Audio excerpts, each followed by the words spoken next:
Perlawanan Lebanon Hizbullah merilis siaran kemenangannya tepat setelah kesepakatan gencatan senjata tercapai pada Rabu 27 November 2024 malam. Dalam siaran kemenangannya itu, Hizbullah mengungkap pencapaian dan keteguhan janji mereka dalam perjuangan selama 13 bulan melawan rezim Zionis. Selain itu, perlawanan Lebanon tersebut juga membocorkan kerugian pendudukan Israel dalam upaya invasi darat yang dimulai pada 1 Oktober lalu. Kelompok perlawanan di Lebanon Hizbullah mengumumkan siaran kemenangannya usai gencatan senjata dengan Israel tercapai pada Rabu 27 November 2024 malam.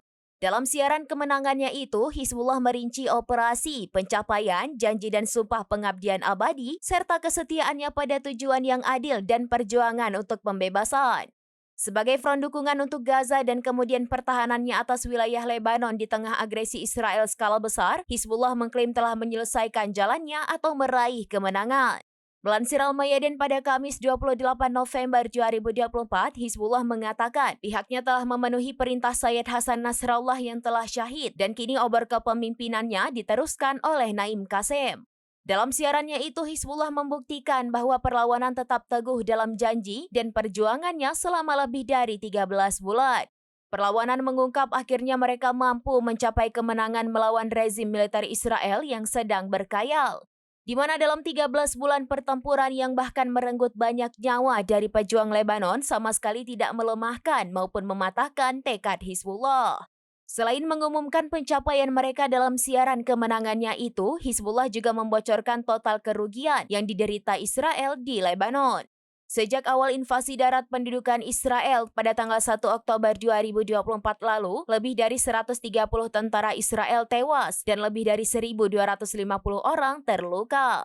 Selain itu disebutkan 59 tank Merkava, 11 bulldozer militer, 2 Humvee, 2 kendaraan lapis baja, dan 1 pengangkut personel lapis baja hancur.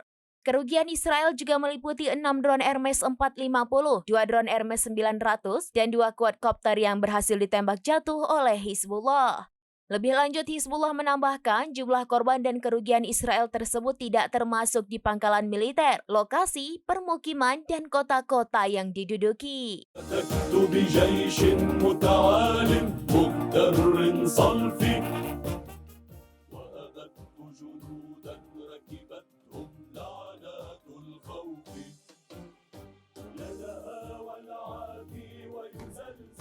Demikian informasi terkini Syederalon, saksikan terus informasi lainnya. Jangan lupa like dan share seluruh akun serambinews.com. Download Tribun X sekarang, menghadirkan lokal menjadi Indonesia.